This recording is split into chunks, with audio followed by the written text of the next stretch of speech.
Ahí va, muy bien.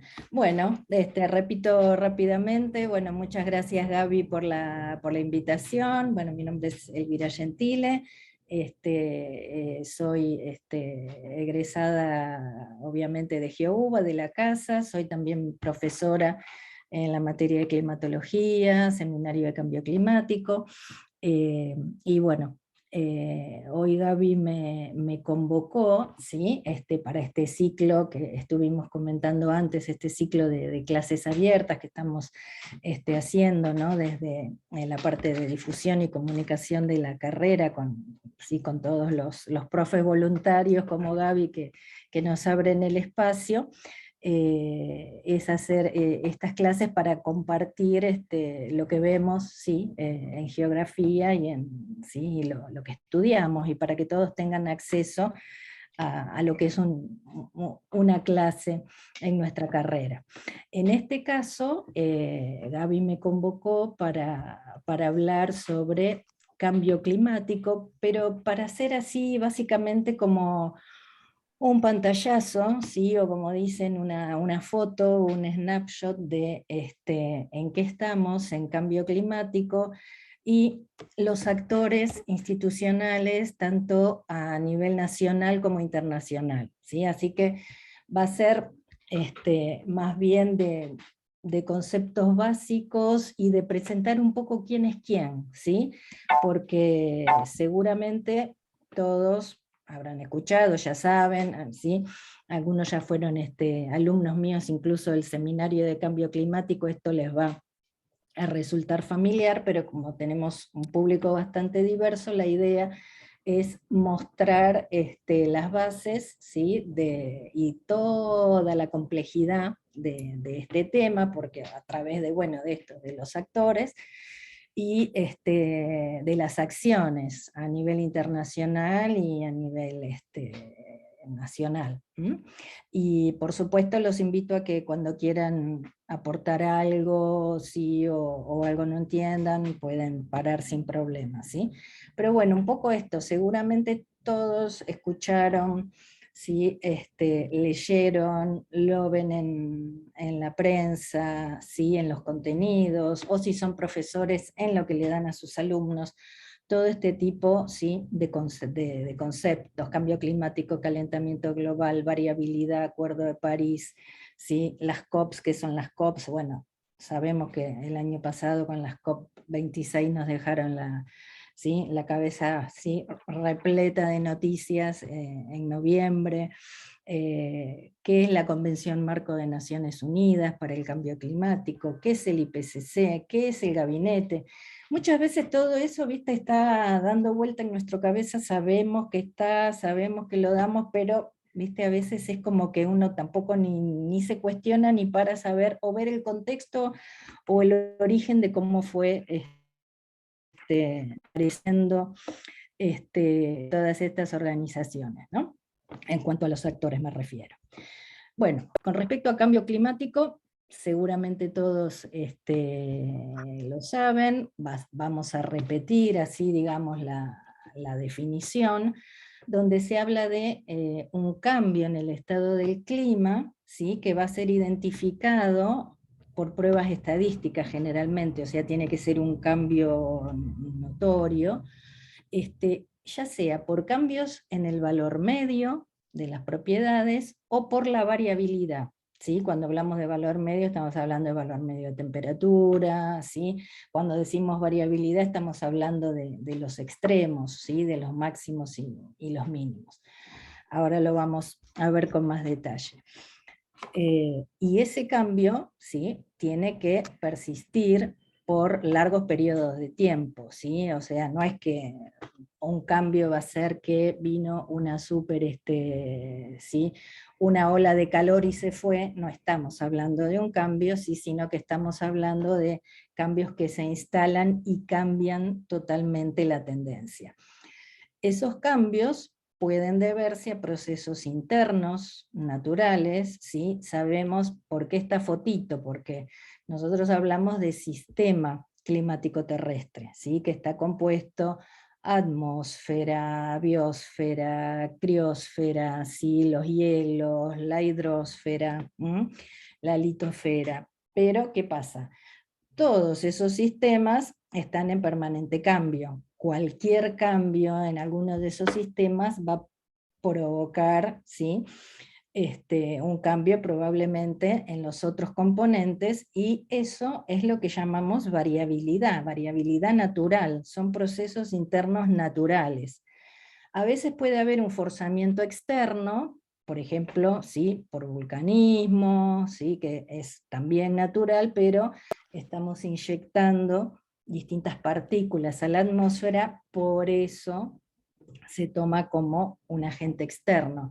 De la misma manera que las emisiones, ¿sí? En este caso, de las actividades humanas, ¿sí? O sea, entonces, ya sea naturales o por cambios, como lo llaman en la bibliografía, ¿sí? De los organismos internacionales, antropógenos o antropogénicos, ¿sí? Se está alterando, ¿sí? Puede variar el clima. Entonces, ¿cómo puede variar? ¿Sí?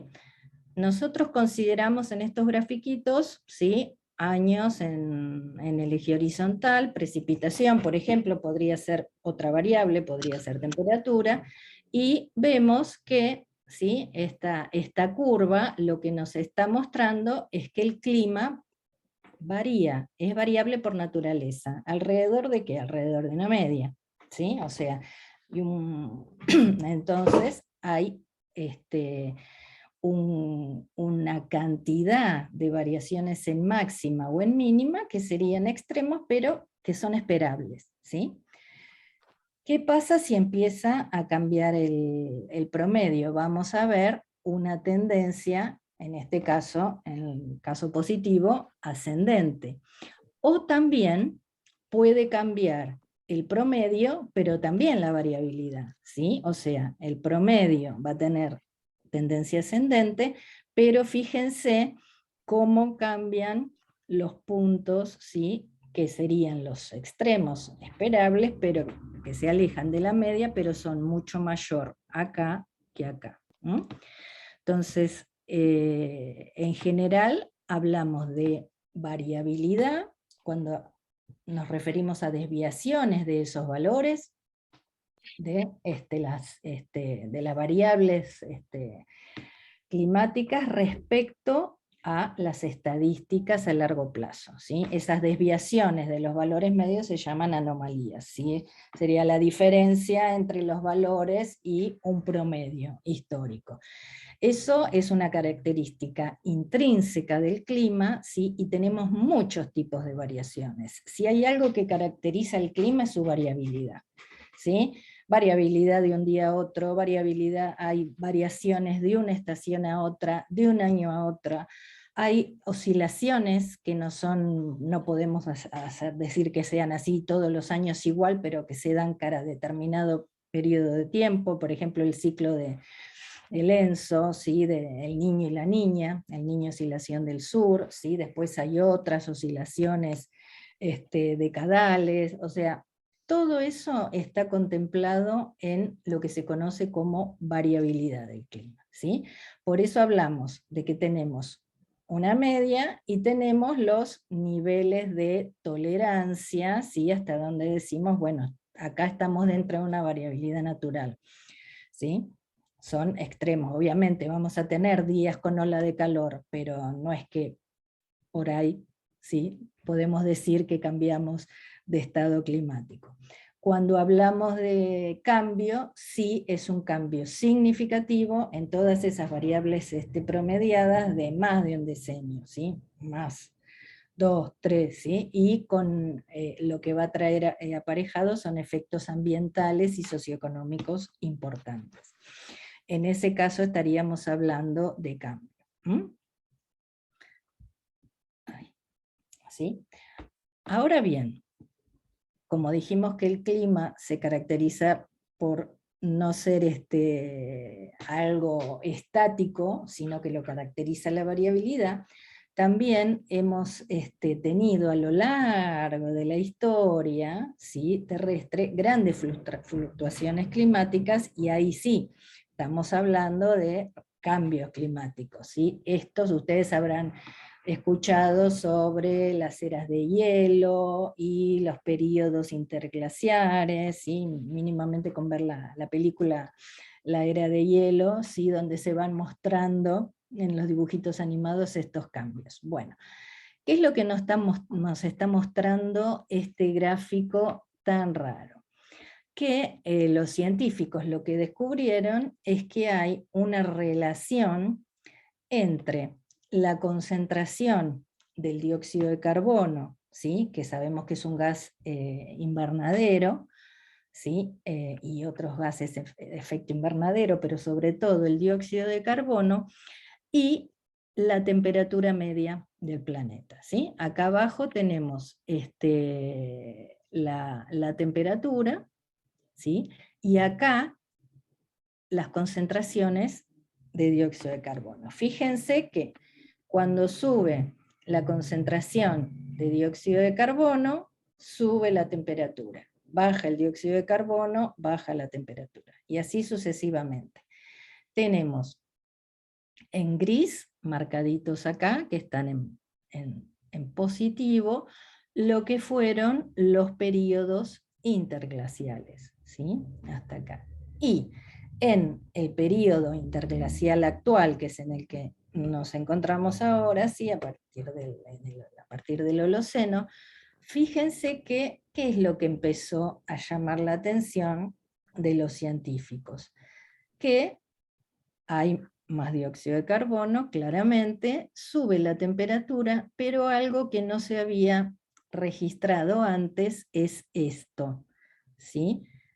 Este crecimiento nunca antes visto, esa concentración de los gases de efecto invernadero, bueno, con el dióxido de carbono a la cabeza, ¿sí?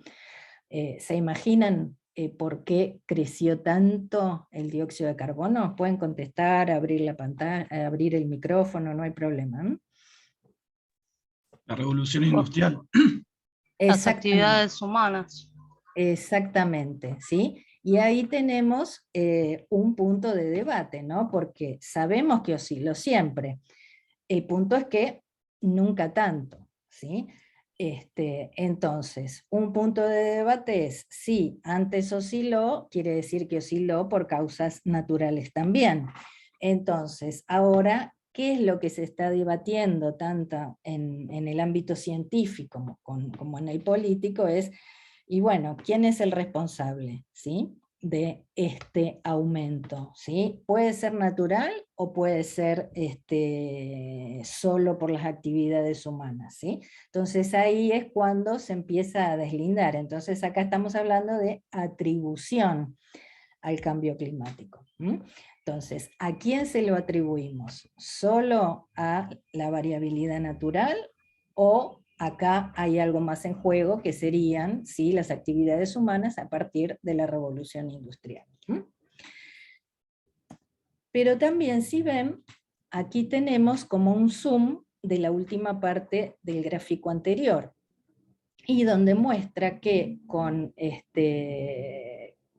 a raíz de estudios paleoclimáticos, me olvidé de decirles antes que fue posible reconstruir, ¿sí?, porque fíjense que estamos 800.000 años antes del presente. Esto, ¿cómo se sabe cómo era la temperatura o la concentración de dióxido de carbono 800.000 años antes del presente? No había en ese momento ni estaciones meteorológicas, ni satélites, ni nada que pudiese registrar, ¿sí? Entonces, ¿a qué se recurre para conocer los climas de pasado o los paleoclimas? Se recurre a lo que ustedes deben saber, que es lo que se llama registros proxy, ¿sí? Entonces ahí trabajan los paleoclimatólogos, ¿sí? Entonces, puede ser estudiando los testigos de hielo, ¿sí?, que se obtienen de glaciares, o en el caso de la Antártida, entonces se hace la relación entre la concentración que había de isótopos de carbono, de dióxido de carbono, en ese testigo de hielo, y de ahí inferir en función de la relación con la temperatura. También en los anillos de los árboles, también en las crónicas, ¿sí? También en los registros, en los registros, por ejemplo, que tenían las iglesias en cuanto a la producción de los pueblos. Por ejemplo, a raíz de eso se detectó, en el caso de Europa, lo que se conoció como la pequeña edad de hielo, época donde hubo grandes hambrunas, ¿sí? O como el período cálido medieval, ¿sí? Donde la temperatura era más alta, como en el caso del óptimo climático, de la época de los romanos o el Holoceno, ¿sí? Hubo anteriormente, antes de la Revolución Industrial obviamente, este tipo de cambios, ¿sí? Lo que nunca se vio es la dimensión de incremento de los gases de efecto invernadero, como en este momento. Entonces, los científicos, sobre todo, en un principio empezaron primero se toma conciencia, ¿no?, de la relación entre los gases de efecto invernadero y el aumento de la temperatura. Eso ya fue incluso más o menos a mediados del 1800, que algún científico, algún climatólogo empezó a detectar eso. Y bueno, y ya en el siglo pasado, cortando y pasando para hacerlo más corto y más sintético, hay más evidencia científica sobre el aumento de la temperatura media del planeta, pero no solo de la temperatura del planeta, sino, como seguramente también estarán viendo, se ponen en evidencia muchos, ¿sí? Muchos problemas ambientales y muchos conflictos ambientales a nivel global, ¿sí? O sea, bueno, ¿sí? Van tomando conocimiento de a poco, pero bueno, se empezó con la lluvia ácida en cuanto a problemas que ya, ¿sí?, se extrapolan de un solo país y que ya empiezan a cruzar fronteras, ¿no? Empezó en Europa con la lluvia ácida, pasó lo mismo con el tema del ozono, empieza a pasar esto con el tema del calentamiento global, y bueno, ni hablar de otros tantos problemas ambientales relacionados con la relación que sigue de la sociedad con cómo se apropia y extrae los recursos, ¿no? Entonces, bueno, como acciones ya referidas a lo que es el cambio climático en particular, bueno, la primera conferencia mundial sobre el clima en Estocolmo de Naciones Unidas, bueno, empieza a poner en evidencia el tema del calentamiento, más tantos otros problemas ambientales. En 1988 se crea el IPCC, ¿sí? ¿Todos saben lo que es el IPCC? No. No, perfecto. El IPCC es un grupo intergubernamental, ¿sí?, de expertos sobre el cambio climático. Ahora lo vamos a ver en detalle. Las siglas por las que todo el mundo lo conoce es por las siglas en inglés, por eso se dice IPCC. Se crea, ¿sí? Lo crean, digamos, la Organización Meteorológica Mundial y el Programa de Naciones Unidas de Ambiente, y así surge este grupo que se va a encargar de hacer evaluaciones sobre el cambio climático, cuyo primer informe se publica en 1990. Y así llegamos a 1992, ¿sí?, cuando se hace en Río la Cumbre de la Tierra, y surge la Convención Marco de Naciones Unidas sobre el Cambio Climático en 1992. Así como surge la Convención Marco de Naciones Unidas, también de Río nacen la Convención sobre Biodiversidad también, ¿sí? Y hay una más que se me está yendo, la desertización también, ¿sí?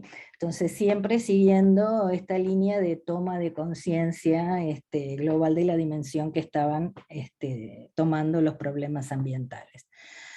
Ahora bien, fíjense que el primer informe del IPCC es de 1990 y la cumbre de Río es en el 92. Quiere decir que el informe del IPCC fue insumo para esa reunión de tomadores de decisiones, esa reunión de políticos, ¿sí? Entonces acá vamos a ver un poquito más qué es el IPCC, es el grupo de expertos sobre el cambio climático, es un órgano internacional, evalúan el estado de situación del cambio climático, ¿sí?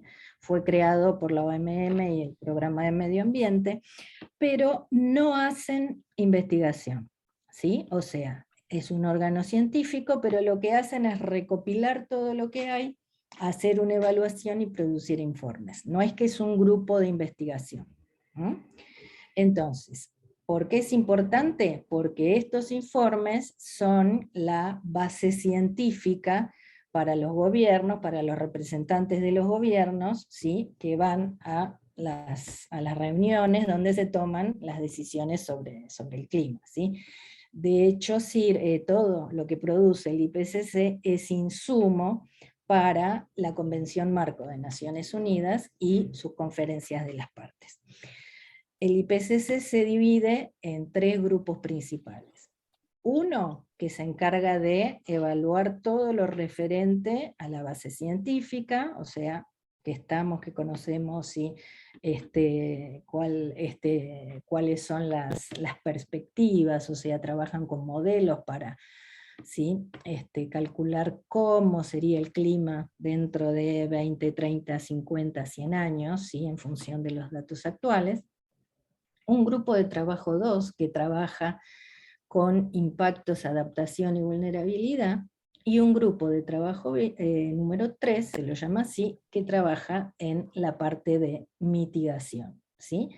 Cuando hablamos de mitigación, en la jerga de cambio climático, ¿sí? Estamos hablando de reducción de emisiones, ¿sí?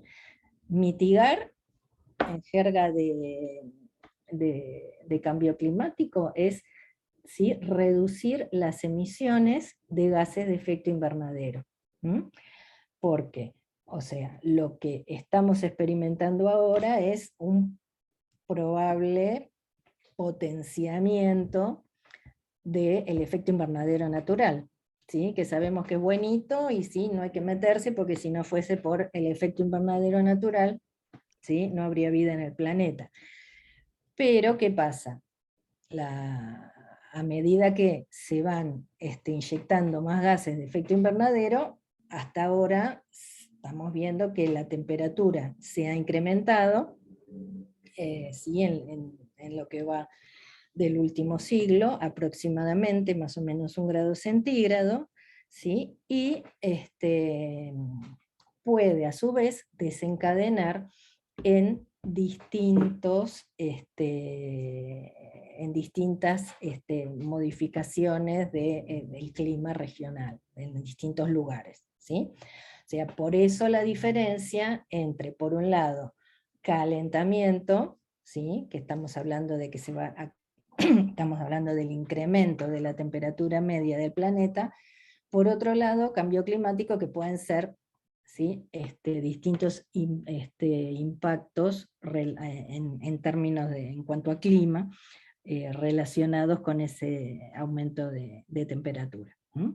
Entonces, eso es lo que hablamos de mitigación. Y después, adaptación, ¿sí? Es el otro tipo de acciones que está contemplada por el IPCC y por la Convención Marco de Naciones Unidas, y son acciones para cuando uno, ¿sí? Supone que ya no va a haber en el corto plazo una solución, ¿sí? a determinado efecto del cambio climático. Entonces, ¿qué acciones podemos hacer para adaptarnos e ir conviviendo con ese cambio? Entonces, para que vean, son los tipos de informes de evaluación del IPCC, todos están disponibles en la página web, me olvidé ponerla, pero la buscan fácil, IPCC-CH por Change. Estos son los últimos, ¿sí? y los últimos informes de evaluación, en este caso es el sexto, ¿sí? Hasta ahora hubo 5 informes de evaluación de cada grupo: la base científica, impactos, adaptación y vulnerabilidad, y mitigación. Como están recién salidos, todavía están en inglés, tardan un poco en traducirlos. Es probable que ya esté traducido el resumen para políticos, ¿sí? Siempre cuando sale un informe del IPCC, sale un resumen para políticos, que no se supone que se van a leer un tomo completo de 500 páginas de gráficos y cosas muy específicas, y después el informe completo, ¿no? Que son totalmente abiertos y pueden acceder sin problema. Todos los informes anteriores están traducidos, estos todavía no. Este salió en agosto del año pasado y estos 2 salieron ahora a fin de febrero, y el de mitigación recién el mes pasado.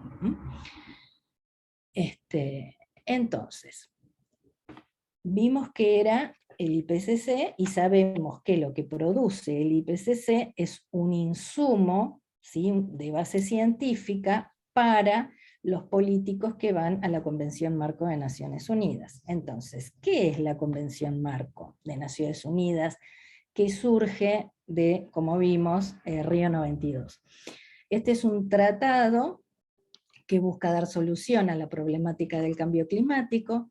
Se firmó en la Cumbre de Río y entró en vigor en 1994. Objetivo: estabilización de concentraciones de gases de efecto invernadero, para que no haya interferencias peligrosas en el sistema. Sí, debe permitir que los ecosistemas, si hubiese un cambio, se adapten naturalmente, asegurar la producción de alimentos o seguridad alimentaria, permitir desarrollo económico de manera sostenible, ¿sí?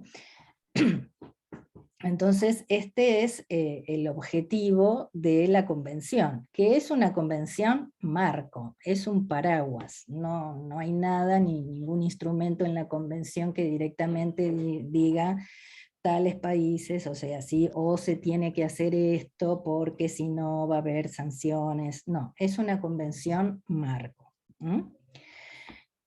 ¿Qué es la Conferencia de las Partes? ¿Sí? Que la última, y que seguramente ustedes han escuchado, vieron en la prensa, es la COP26, que se hizo en Glasgow, ¿sí?, en el año pasado, en noviembre. Generalmente son fin de octubre, noviembre, o noviembre, principio de diciembre. Es el máximo órgano decisorio, está conformado por las partes, ¿sí?, o sea, todos los países que ratificaron la convención. Reúne a esos representantes y es el único órgano que puede tomar decisiones, ¿sí? O sea, cuando se reúnen todos los países que son miembros de la convención, obviamente Argentina somos miembros, ¿sí?, en las conferencias de las partes, ahí es cuando se pueden tomar las decisiones. ¿En dónde se hacen? Rotativamente, ¿sí? O sea, el país que se ofrece como sede, ahí es donde se hace la conferencia de las partes, ¿sí? ¿Cómo se toman las decisiones en la conferencia de las partes? Por consenso, ¿sí? Entonces, el consenso se entiende, ¿no?, en términos legales, como falta de objeción. En las negociaciones de cambio climático, las decisiones se adoptan por consenso. Imagínense lo que es llegar a un consenso, ¿sí? ¿Tienen una idea de lo complicado que es llegar a un consenso? ¿Sí? Nada. No se compara ni a una reunión de consorcio cuando no se pone la gente de acuerdo, ¿sí? Es muy, muy complicado todo lo referente a las negociaciones sobre el cambio climático. Bueno, acá solo para mostrarles, ¿sí?, en todos los distintos países donde se fueron desarrollando las conferencias de las partes año a año, ¿sí?, después de Río 92, en Argentina 2 veces tuvimos conferencias de las partes, la 4 y la 10, 98 y 2004, ¿sí? Acá están hasta la 15, hasta la 21, que es cuando se firma el convenio de París, que ahora lo vamos a ver, ¿sí? Cuando hablamos de la Convención Marco, tiene algunos principios rectores, ¿sí? Entonces, uno de los principios rectores de la Convención es el de responsabilidades comunes pero diferenciadas. ¿En qué se basa eso? En que, bueno, todos tenemos la responsabilidad común de hacer frente al cambio climático, ¿sí? De cuidar el planeta, ¿sí? Bueno, en eso no hay dudas. Pero lo que aclara la Convención es que no todos tienen el mismo nivel de responsabilidad, ¿sí? Porque históricamente tienen más responsabilidad los que se industrializaron primero, ¿sí? En la época de la Revolución Industrial, ¿sí? Y no así los países en desarrollo que todavía no tienen ni ahí la misma responsabilidad, o sea que no tienen ese mismo nivel. Por otro lado, tampoco todos tienen la misma capacidad, ¿sí? De tomar medidas en cuanto a la situación de cada país, ya sea de mitigación o de adaptación. Por eso no es lo mismo que se exige a los países desarrollados que a los que están en vías de desarrollo. Entonces, la convención lo que hace es clasificar a los países en grupos, ¿sí? Y esto se mantiene tanto en la convención como en el primer instrumento que hubo, que fue el protocolo de Kioto. ¿Cómo se dividen? En tres grandes grupos: anexo 1, anexo 2, anexo 3. Anexo 1 son los países desarrollados y los países de Europa del Este, que estaban en fase de transición, y estos sí tienen que llevar acciones de mitigación, recuerden, tratar de reducir gases de efecto invernadero. En los países del anexo 2 están estos países, pero fundamentalmente los que tienen que proporcionar ayuda financiera y tecnológica, ¿sí? Para que el resto de países pueda cumplir con los compromisos. Y en el tercer caso, los no anexo 1, obviamente que son los que no están incluidos en los otros dos, ¿sí? Y no tienen ni los recursos suficientes para tomar acciones, por lo cual deberían ser beneficiarios de los fondos, ¿sí? Que se crean con los países de desarrollo para transferencia de tecnología, y las principales acciones que tienen que hacer es sí hacer sus propias políticas, ¿sí? Para cambio climático, reducir sus emisiones y adaptarse e informar periódicamente. En este grupo estamos nosotros, ¿sí? ¿Y cuáles son las obligaciones que tenemos nosotros o cualquier otro país que está en el grupo 3? Es hacer informes, ¿sí? Y esto seguramente seguramente los escucharon, ¿sí? O los vieron tal vez en alguna materia, bueno, los que hicieron el seminario de cambio climático seguro, son las comunicaciones, ¿sí? Las comunicaciones nacionales, donde cada país informa a Naciones Unidas, ¿sí? En este caso a la Convención Marco, la situación del cambio climático en su país, ¿sí? Y el inventario de gases de efecto invernadero. O sea, eso se hace, no se hace todos los años, ¿sí? En el caso de los países del anexo no uno, sí lo hacen el inventario los del anexo 1 y 2, ¿no? Pero nosotros lo que tenemos que hacer es la comunicación nacional, que la última fue del 2015, y lo que se hacen es actualizaciones, ¿sí? La última es el cuarto informe bienal de actualización, se actualizan cada 2 años, ¿sí? En cuanto a la Convención Marco de Naciones Unidas sobre el Cambio Climático. O sea, ustedes cuando necesiten información, esto es toda documentación pública y está en la página del MAEDE, ¿sí? Del Ministerio de Ambiente y Desarrollo Sustentable, en la parte de la Dirección de Cambio Climático. Entonces, el último gran trabajo que se hizo, que fue la tercera comunicación, Antes estuvo en el 90 y pico la primera y después la segunda. En la tercera, o sea, ahí se hizo un gran relevamiento en las distintas regiones, se corrieron modelos para ver cuáles serían los efectos del cambio climático en ese momento, no estamos hablando que está originalmente desde el 2015, y después lo que se va haciendo cada 2 años es como un informe bienal de actualización, y donde uno va mostrando lo que está haciendo. Lo mismo con el invernadero, el inventario. El inventario de gases de efecto invernadero, que es toda una cuestión de cálculos, ¿no? Es algo muy, muy ingenieril, donde se calcula el aporte de cada sector de energía, de agricultura, ¿sí? de transporte, residuos, todo, en lo que es la emisión de gases de efecto invernadero. Se hizo esos cálculos y después se van haciendo como ajustes en las fórmulas. Bien, ahora vamos a cruzar esto que habíamos visto, a qué se dedica el IPCC, que es un órgano científico, si bien es intergubernamental, ¿sí? Los que participan son los países, ¿sí? Obviamente los que se reúnen son los científicos de los países, pero es intergubernamental.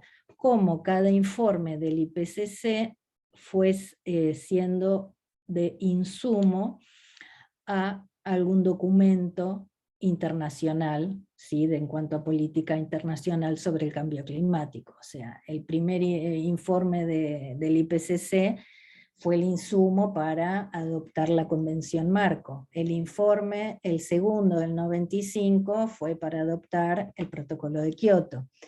El tercero en el 2001, ¿sí? Fue el tercero y el cuarto, y ahí se trató de extender el compromiso de Kioto, que lamentablemente ese protocolo nació estrellado, pobre, no tuvo mucho éxito, y después se establecieron como alternativas algunas metas en otras COPs, que fueron la de Cancún y la de Durban, y para así llegar hacia la COP, o sea, bueno, otro compromiso de Kioto. Bueno, no voy con todos los detalles. Sale el quinto informe de evaluación del IPCC en 2014, y este es el insumo para el último acuerdo que está ahora en vigor, que es el Acuerdo de París. Y este es el acuerdo que viene a superar al anterior protocolo de Kioto. O sea, entonces, resumimos. La convención es un paraguas, es un marco. Se necesitan instrumentos legales que sean de alguna manera más vinculantes, o sea, que obliguen a los países a hacer algo. Surge el protocolo de Kioto, que no tuvo demasiado éxito, entonces después viene a subsanar eso el Acuerdo de París, que fue el último, hace poco, en 2015. Les contaba que el protocolo de Kioto, bueno, no fue un tratado muy exitoso. Fue aprobado en 1997, si bien se aprobó en la COP3, fíjense la cantidad de años que pasaron desde el 97 hasta el 2005, hasta que entró en vigor. Como todo acuerdo internacional, ¿sí? Los países los tienen que ratificar parlamentariamente, o sea, no había demasiado interés, evidentemente, tardó un montón en entrar en vigor. Y después terminó siendo controvertido porque en este protocolo los que tenían que actuar eran los países del anexo 1, ¿sí? Para reducir sus emisiones de gases de efecto invernadero, y bueno, a medida que pasaban los años, ¿qué pasa? Los antiguos grandes emisores dejan de serlo, y empieza a aparecer China, India, como grandes emisores, ¿sí? Que no están incluidos en ese anexo. Entonces ya estaba condenado al fracaso, porque bueno, fueron toda una serie de conferencias de las partes sin ningún tipo de avances. Y estos fueron los dos periodos, y el segundo, que terminaría en 2020, bueno, se suspendió por la pandemia, pero no tuvo para nada el éxito esperado. Paralelamente, mientras los acuerdos, ¿sí? y los instrumentos jurídicos no tienen ningún resultado, empiezan a hacerse cada vez más visibles las movilizaciones sociales, y sobre todo de los jóvenes. Entonces, tal es así que en las conferencias de las partes pueden participan las organizaciones no gubernamentales, y ahora también las organizaciones no gubernamentales juveniles. Al principio de la convención había dos agrupaciones que participaban, ¿no? O sea, las empresariales industriales y las ambientales. Pero a raíz de toda esta movilización, donde o sea, son es la sociedad civil la que viene a reclamar a los gobiernos y a los grandes, a sus propios gobiernos y a las empresas y a los grandes emisores, que no pasa nada, ¿sí? Es la frase de Greta, ¿sí?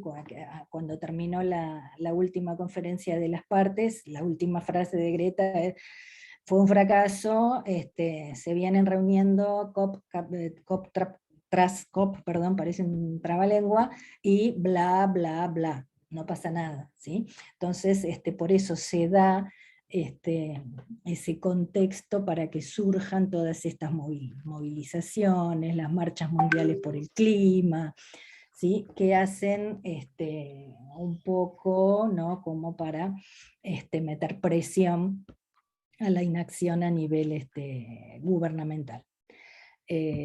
Entonces, al principio eran solo empresarios industriales y organizaciones ambientales, después ingresaron las autoridades municipales, los gobiernos locales, las organizaciones indígenas, organizaciones independientes de investigación, sindicatos, agrupaciones de igualdad de género, agrupaciones de jóvenes, ¿sí? Todos ellos participan ahora, ¿sí? Se inscriben y participan obviamente como observadores en las conferencias de las partes, ¿sí? ¿Qué nos dice el Acuerdo de París?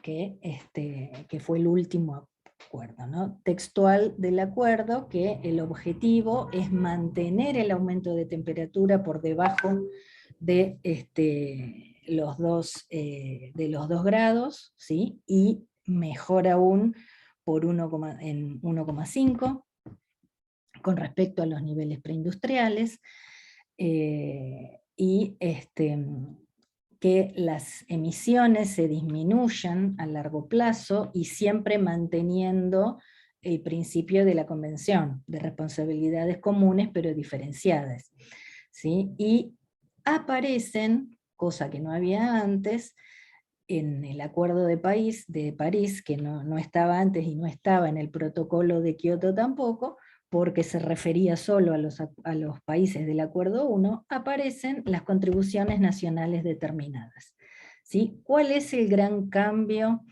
ahora en el Acuerdo de París? ¿Sí? Todos colaboramos, todos vamos a hacer una contribución, obviamente en la medida de lo posible, ¿sí? En la medida de lo posible para mi país, para mi economía, para mi situación. Entonces, ¿qué es lo que se espera? Que los mayores contaminantes, que a su vez son economías más potentes, hagan contribuciones mayores que los otros, ¿sí? Esas contribuciones, nos referimos a contribuciones en cuanto a reducir las emisiones, en cuanto a hacer planes de adaptación y de mitigación. Entonces, acá les muestro esta síntesis, fueron trabajos que hicieron estudiantes del seminario del cambio climático el año pasado, que hicieron el proyecto de divulgación, ¿sí? En trabajos grupales. Entonces, bueno, ¿cuáles eran los compromisos en estas contribuciones determinadas a nivel nacional, ¿sí? ¿Qué comprenden esos planes? Medidas de mitigación para reducción de gases de efecto invernadero y medidas de resiliencia y adaptación frente a las consecuencias ya generadas, ¿sí? Convengamos que hoy en día, y ni hablemos de cambio climático, ya hace muchos años que sabemos que hay ciertas situaciones de colapso en ecosistemas, de muchos problemas ambientales, ¿sí? O sea que cambio climático o no, ¿sí? Estamos hablando de una situación ambiental muy grave en ciertos lugares, ¿sí?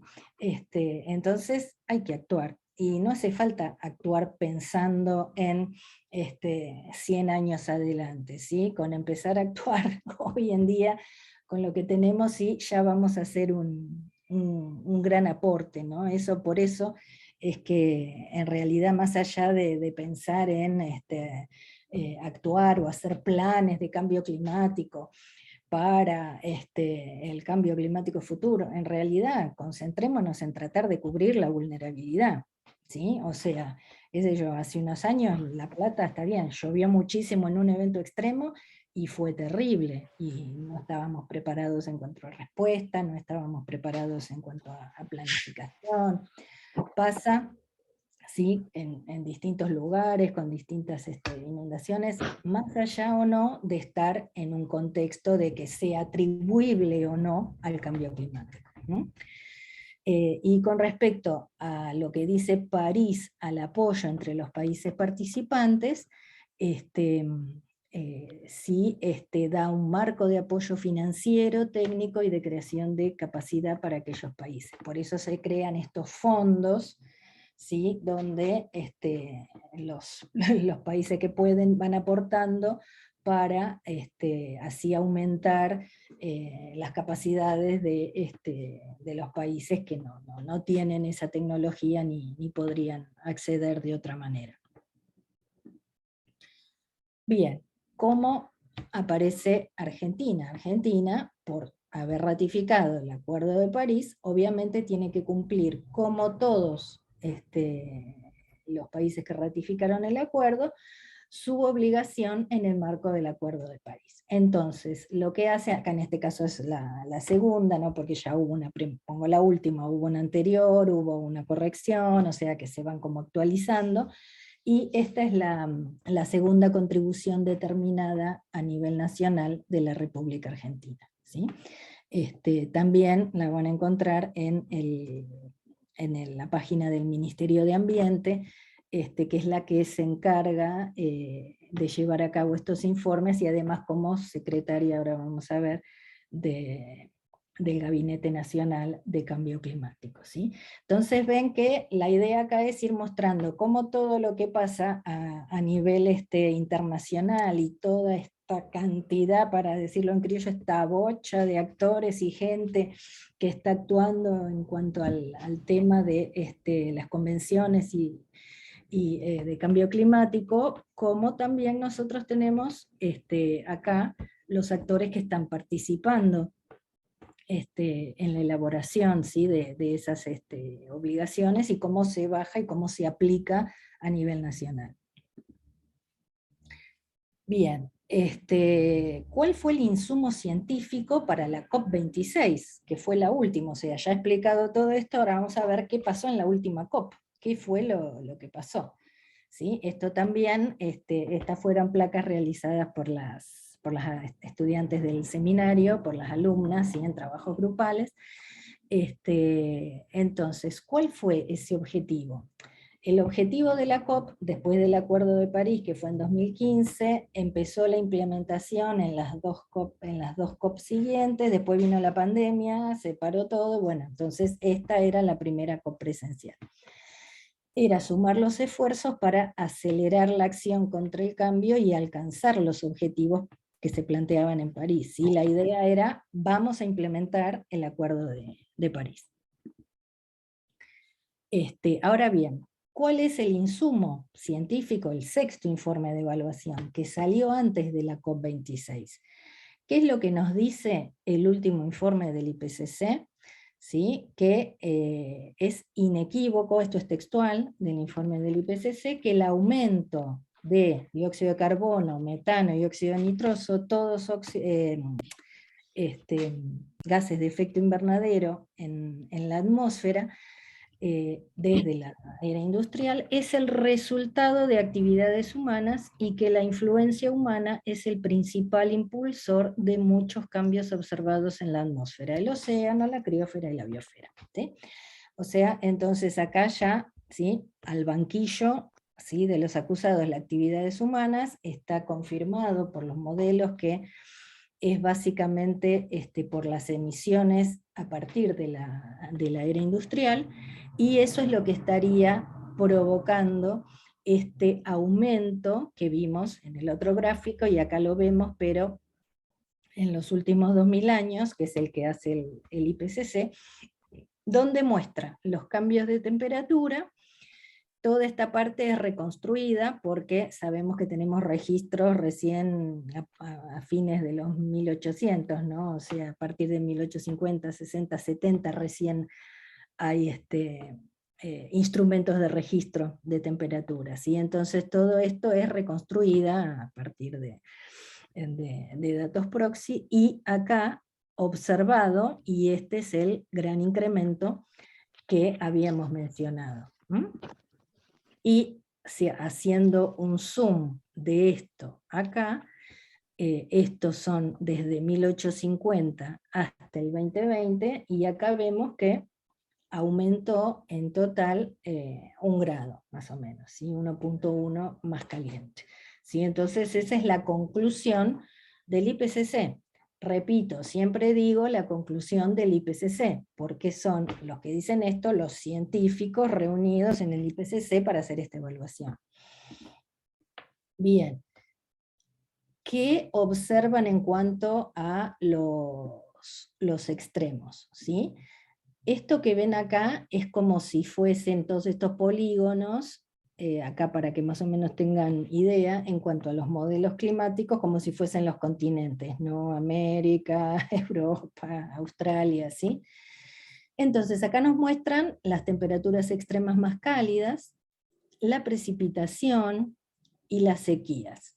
¿Sí? Acá evidentemente se ve que hay un incremento muy claro en las temperaturas máximas, no hay ningún caso en que haya una disminución.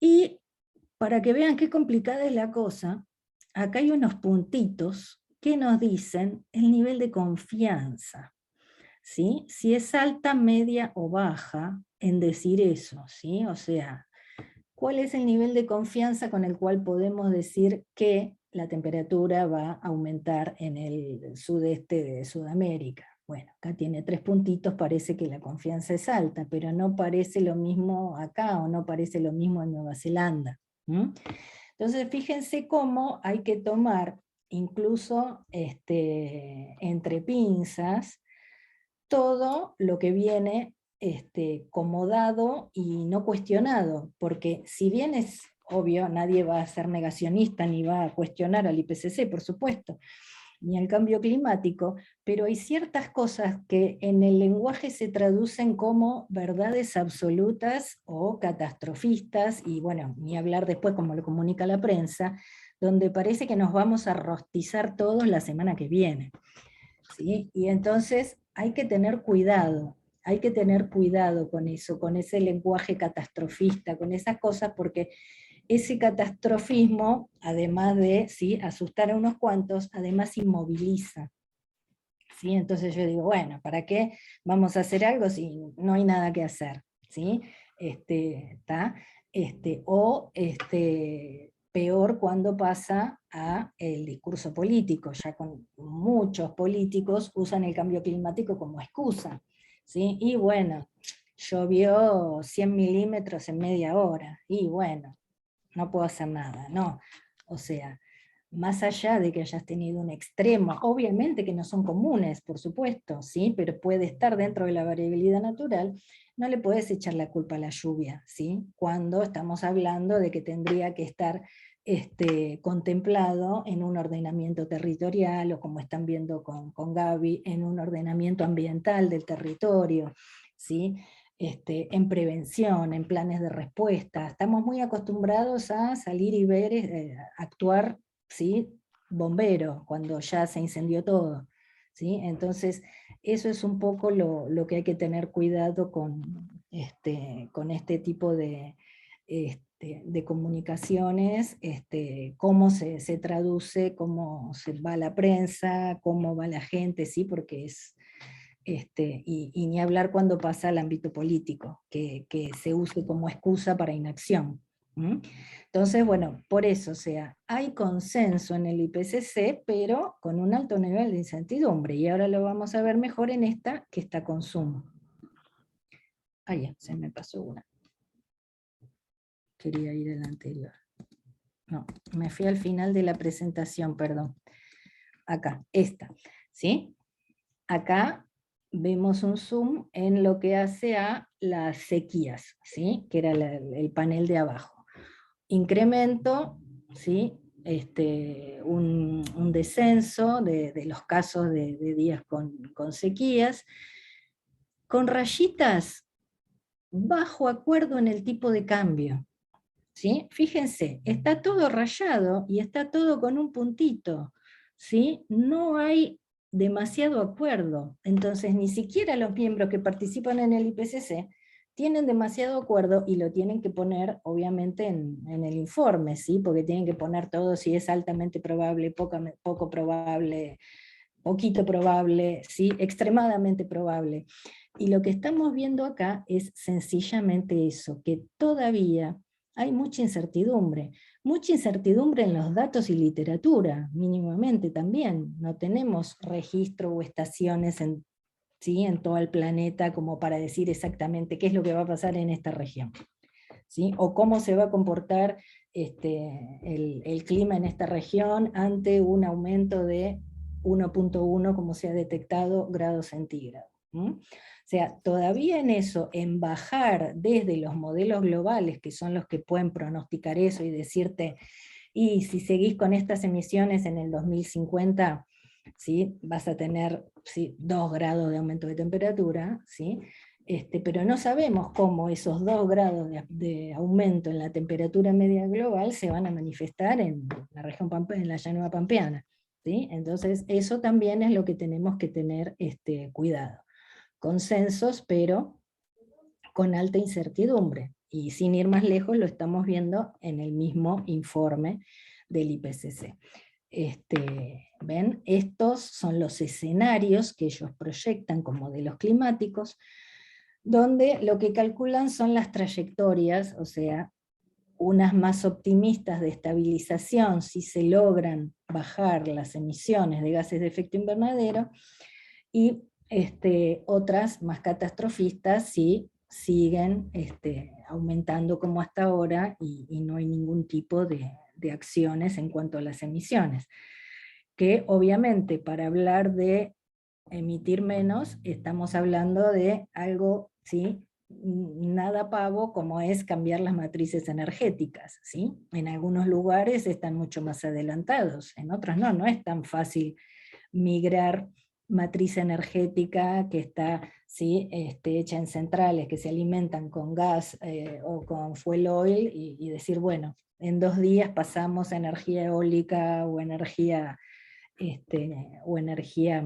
solar, por ejemplo, ¿sí? O sea, por eso es un tema también tan complicado y tan debatido y según los países, dicen, yo, ¿por qué voy a ¿sí? gastar? ¿Quién paga? Sí, está bien, yo me reconvierto, pero ¿quién paga la transición energética?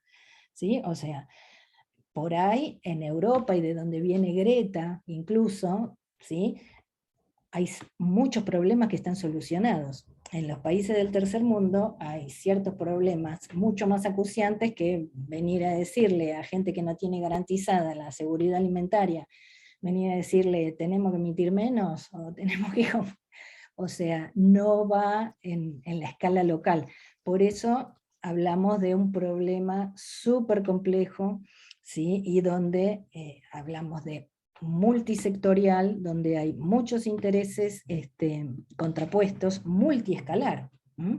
Acá lo que se ve es el mismo gráfico, pero donde se van viendo los escenarios, qué pasaría con pocas emisiones y si siguen, ¿no? o si se acrecientan las emisiones, y se va agrandando y va creciendo.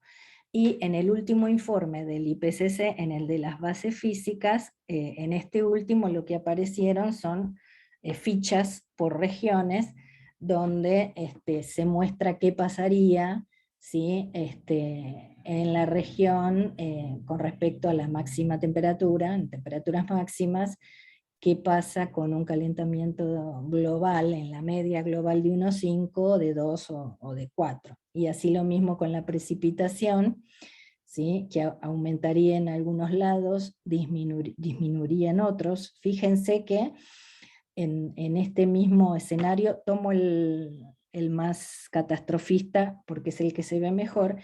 Fíjense que en nuestro país, en alguna región, estaría aumentando la precipitación, pero en esta zona, lo que sería la cordillera, el noroeste, estaría disminuyendo, ¿sí? O sea, mismo en distintos lugares. Y acá lo mismo, pero tomando días secos consecutivos, donde hay regiones que se verían más afectadas por probables sequías, ¿no? En cuanto a días secos consecutivos. Bien, entonces, volviendo un poquito a esto de repensar y tomar, ¿no? Cuando uno toma la información, esto es textual de una presentación misma del IPCC, donde ellos hacen su estilo de evaluación, describen su estilo de evaluación científica, ¿no? Y entonces dice, es política relevante, o sea, como que es relevante para la política, porque es el insumo que toman para la toma de decisiones los políticos, pero no es prescriptiva, o sea, el IPCC no te dice qué es lo que tenés que hacer. El IPCC te presenta todo el panorama, ¿sí? Te dice, te manda los escenarios, te dice cuánto va a aumentar, pero hasta ahí nada más. Después, ¿sí? El tema de las acciones lo tienen que determinar los políticos o los tomadores de decisiones. Y esto lo puse porque me resultó muy llamativo, que dice, trata objetivamente con la ciencia. O sea, el IPCC trata objetivamente con la ciencia. ¿Mm? Suena como raro, ¿no? O sea, como científicos sociales por lo menos nos hace ruido esto, ¿sí? Es muy difícil, por más que sean, ¿sí? Todos super capos, cada uno en su ámbito, físicos, meteorólogos o los científicos de las ciencias, ¿sí? Como se las llama, las ciencias duras o las ciencias físico-naturales, tampoco son objetivos, ¿sí? Y los que participan en el informe en el segundo informe, que es el que salió ahora en febrero, que es el de impactos y vulnerabilidad, y menos, tampoco vas a ser objetivo. O sea, ellos toman las conclusiones del informe número 1 de la base científica para ver eso, qué impactos va a tener territorialmente en distintos lugares, ¿no? Y curiosamente, hasta el día de hoy, todavía no hay demasiados científicos sociales participando en el IPCC. ¿Sí? O sea, con suerte participan economistas, ¿sí? Por el tema de los impactos, pero son muy pocos los científicos sociales en cuanto, digamos, obviamente, geógrafos, zoólogos, antropólogos, porque claro, estamos hablando de una evaluación, estamos viendo, pero ¿alguien se pregunta cómo la gente percibe el cambio climático? ¿Cómo lo va a percibir una comunidad? ¿Qué medidas se van a tomar o no en función de eso? ¿Qué tipo de sensibilización, si fuera el caso, que realmente está comprobado que algo, algún impacto serio puede pasar, cómo sensibilizar, cómo hacer? O sea, bueno, todo eso no está contemplado en los informes del IPCC. Por eso, si bien es la fuente oficial y de los organismos oficiales de datos, ¿sí? Siempre traten de complementar y de reflexionar un poco acerca de todo esto que estaría faltando, ¿no? Bueno, esto es básicamente qué pasó en la COP26, que se reunieron en Glasgow, o como dice Greta, el bla bla bla, según Greta, por lo menos en su percepción, ¿no? Bueno, se declararon, hubo algunas declaraciones de reducir emisiones de metano, que Argentina firmó, de frenar la deforestación, que también Argentina firmó, paquetes de anuncios de financiamiento internacional, es decir, que parar el financiamiento para todo lo que tenga que ver con el carbón, que es el más contaminante, obviamente, el peor emisor. También se anunciaron, incluyendo Estados Unidos, la desinversión directa en todo lo que sea hidrocarburos. Algunos también declararon abandonar los motores a combustión interna. En esta Argentina no. Y bueno, seamos realistas, estamos lejos de tener autos eléctricos, ¿sí? Una cosa es Noruega o Suecia y otra cosa, ¿sí? Países que tienen otras necesidades, ¿no? O sea, ¿puede todo el mundo llegar a un auto eléctrico? ¿Sí? O sea, falta, ¿sí? O sea, no es tan fácil la transición energética. Por otro lado, ¿qué batería llevan los autos eléctricos? Litio, ¿sí? ¿Y de dónde se extrae el litio? ¿Sí? De los países en desarrollo, ¿sí? En el triángulo ahí que tenemos en Argentina, Bolivia, Chile, ¿sí? Y bueno, se hace ¿sí? De una manera bastante extractivista, con mucho uso de recurso agua, o sea, todo está interrelacionado con todo, ¿no? Pero queremos reducir en un lado, pero sí, la liga en otros. Siempre hay que tener en cuenta esto, ¿sí?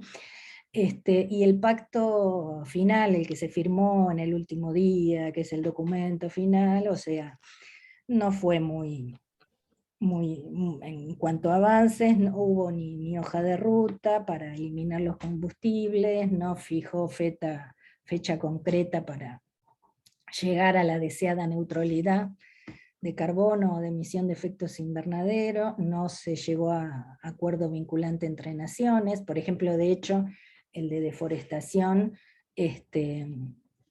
no es vinculante, entonces está bien, es una expresión de deseo, todos queremos frenar la deforestación, pero no hay nada vinculante, quiere decir que ¿quién lo va a controlar eso? ¿Sí?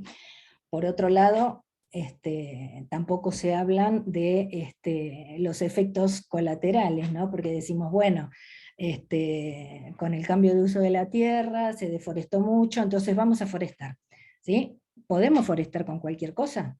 No, ¿sí? O sea, hay que forestar como lo que vimos en la clase pasada, con, le cambio el nombre siempre, Débora, Bárbara, Gaby, en la clase pasada, que vimos la clase de restauración. Bárbara.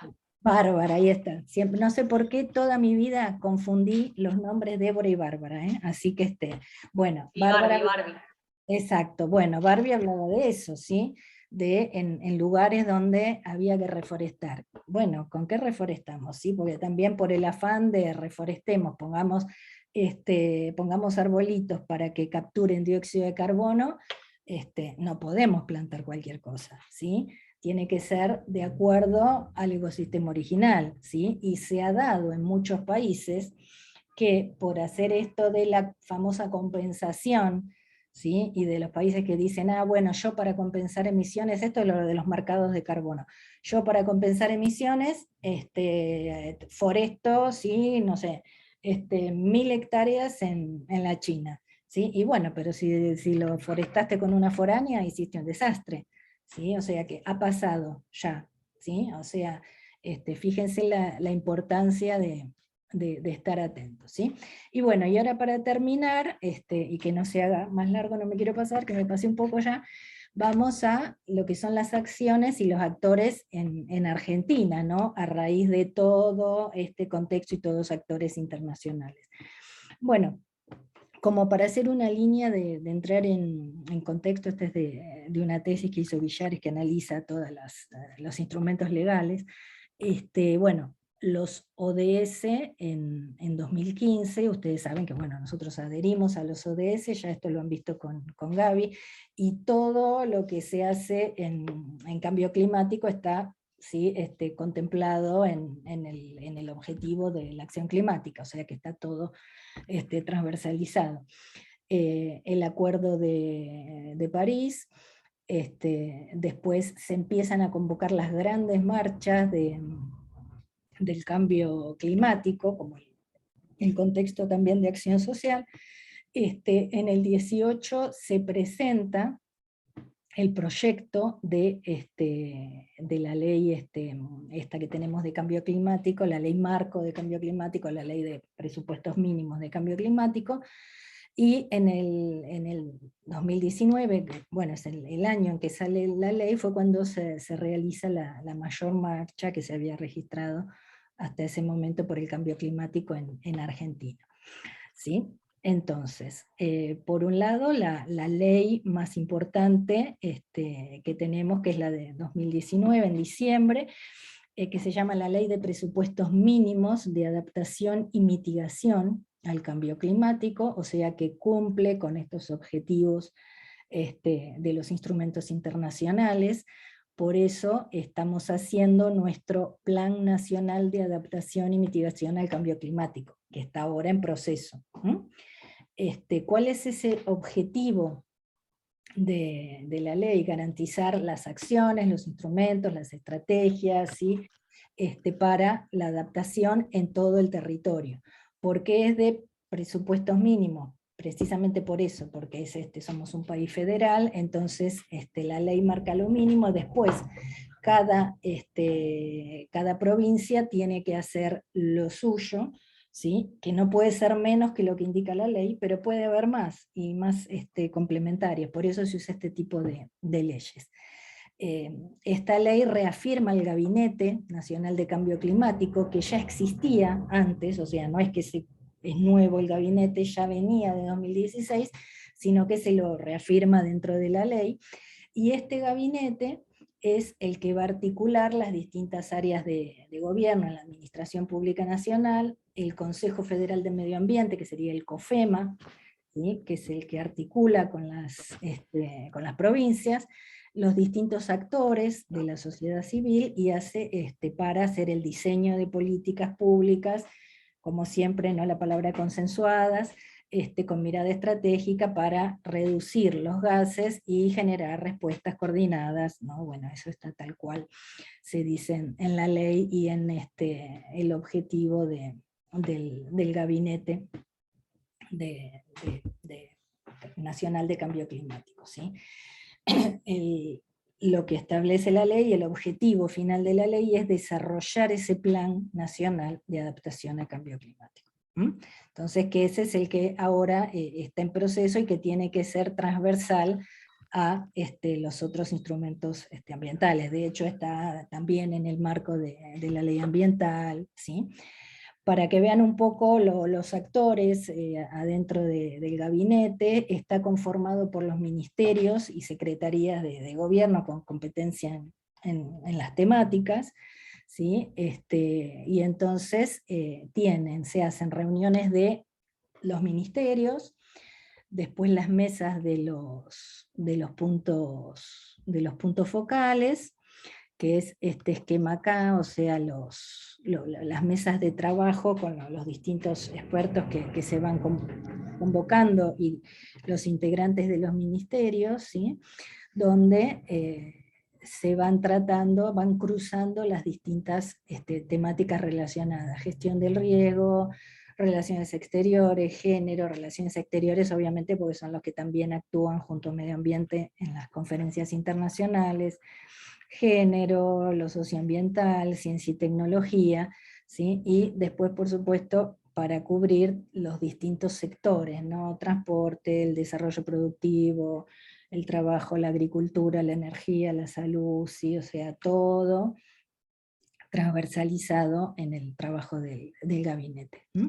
La mesa de articulación provincial es a través del COFEMA, y hay una mesa ampliada, ¿sí? Que es donde se pueden anotar y participar los actores de la sociedad civil, que de hecho el año pasado creo que hubo una o dos, que como era todo virtual, se participaba, uno se podía unir, inscribirse y unirse al al Zoom, ¿sí?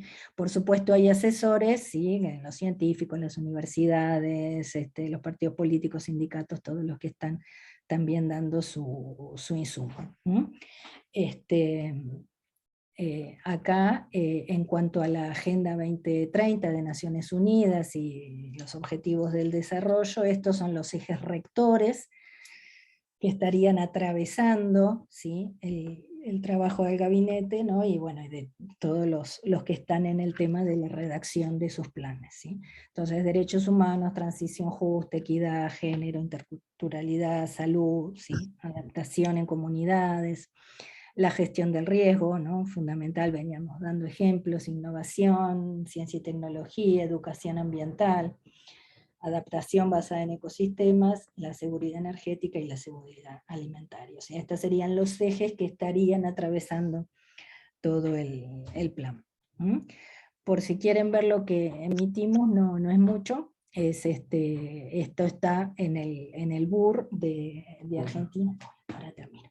En el segundo BUR, sí, y bueno, separado por sector, ¿sí? Ganadería, transporte, electricidad, cambio de uso del suelo, combustible fósil, residencial, agricultura, procesos industriales, eso es en lo que es a nuestro inventario. Y bueno, con respecto a algunas reflexiones, con respecto a esta ley que está muy bien, está bueno, dentro de todo salió esta ley bastante rápido, dentro de los debates del Congreso, vieron que suelen estar bastante tiempo pimponeando las leyes. Esta salió en unos 3 años más o menos, no sé si entre 3 y 4 años, ¿sí? Pero acá citado por Villares, el mismo, uno de los que redactaron la ley, dicen que es una ley muy noble porque no plantea nada que llame la atención o que toque intereses, ¿sí? Por eso dicen que es un proyecto muy noble, ¿sí? Porque podemos preguntarnos por qué salió tan rápido, ¿sí? La ley de cambio climático, y hace cuánto estamos con la ley de humedales, y que no sale y no sale, y vuelve y no sale y no sale y no sale, ¿sí? O sea, ese tipo de cosas también está bueno reflexionar a veces y preguntarse, ¿no? Es una ley muy abierta, muy marco, de alguna manera también fue estratégico que sea así, porque si no, no iba a salir nunca, que es lo que vemos que pasa con otras leyes, ¿sí? No fija, digamos, plazos y obligaciones concretas en los distintos sectores económicos, entonces, claro, ahí hay como una especie de paños fríos, ¿sí? A todos para que se pueda ir avanzando, aunque no sea lo mejor o lo más ambicioso que podríamos tener en cuanto a leyes, ¿no?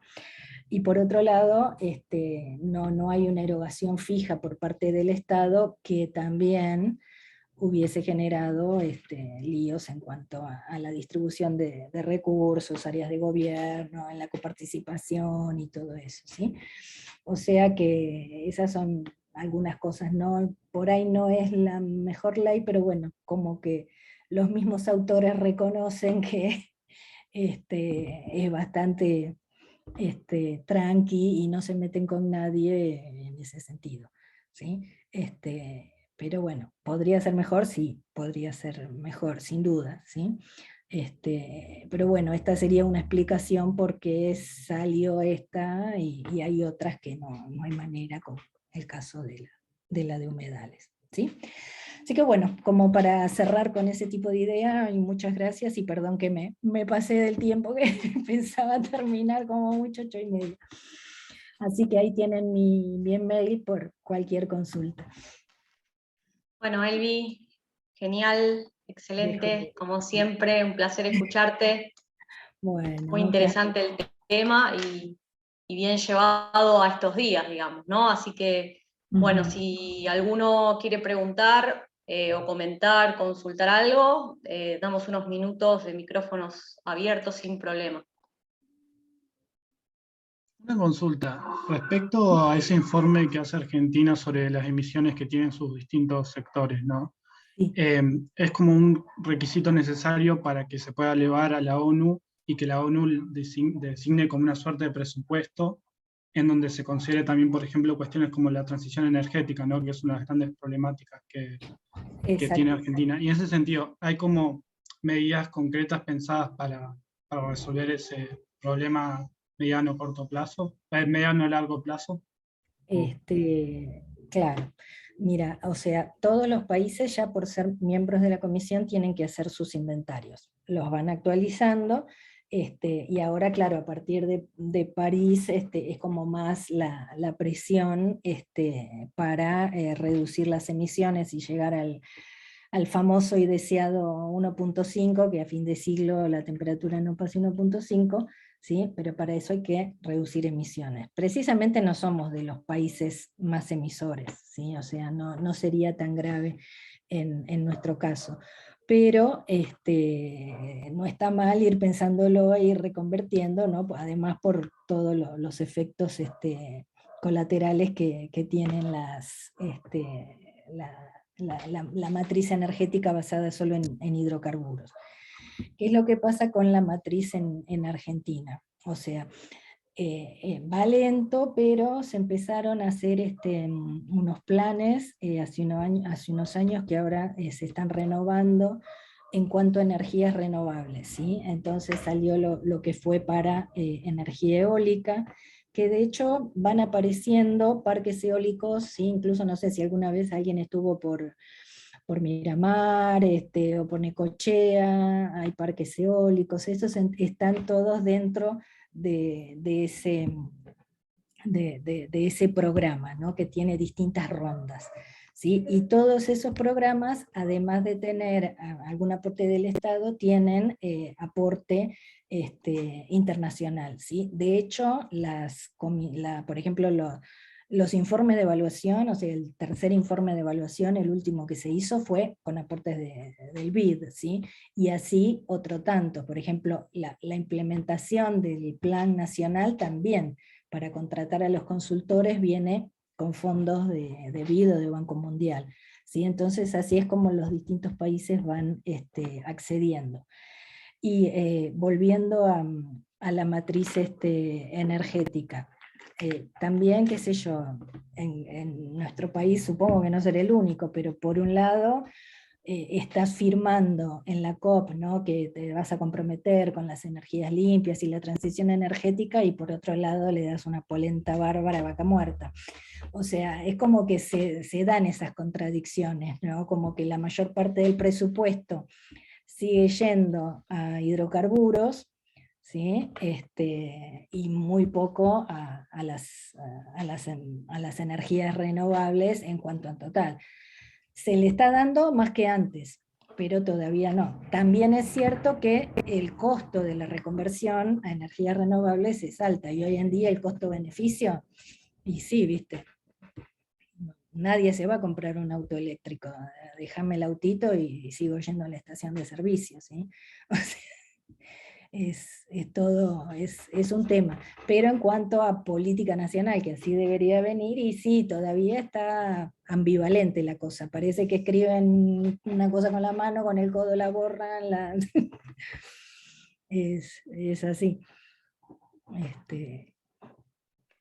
Acá, bueno, más allá de los agradecimientos, que bueno, después el chat te queda, lo lees tranqui, hay una pregunta que dicen, Leandro pregunta, entendiendo al cambio climático como cambio ambiental, estructural, social e incluso epidemiológico, si puede beneficiar algunas zonas, o sea, si se pueden beneficiar algunas zonas con esta problemática. Y sí, puede pasar. De hecho, ya pasó, o sea, en la medida de lo que es la misma variabilidad climática, el hecho de que las isoyetas se hayan corrido hacia el oeste y fue avanzando la frontera agropecuaria, y bueno, se pudo hacer agricultura en lugares donde no se hacían, o sea, hay zonas que se van a ver beneficiadas. ¿Sí? Si uno lo ve por ese lado, sí, obviamente. Hay que hacerlo con todos los recaudos, porque no es lo mismo plantar soja ¿sí? en Buenos Aires que plantar soja en el umbral al Chaco, ¿no? Que es lo que ha pasado y cómo se han ido degradando terriblemente esos ecosistemas. Pero de hecho sí, ya se ha visto y sí, puede pasar tranquilamente, que hay zonas donde se vean beneficiadas con mayor precipitación, o zonas muy frías donde aumenta la temperatura, que también ¿sí? les puede resultar mejor, sea tanto en cuanto a gasto de energía, en actividades a desarrollar.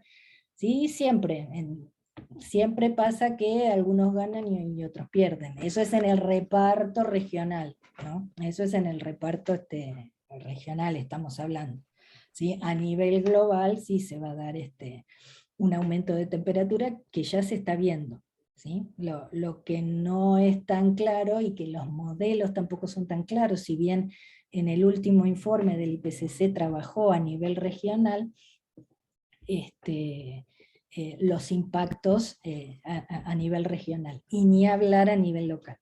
¿Sí? Ni hablar a nivel local. No hay suficiente resolución en los modelos, hablando de resolución de modelos como en la resolución de la foto, ¿sí? No en los píxeles. No hay resolución en los modelos como para saber qué puede pasar en una localidad.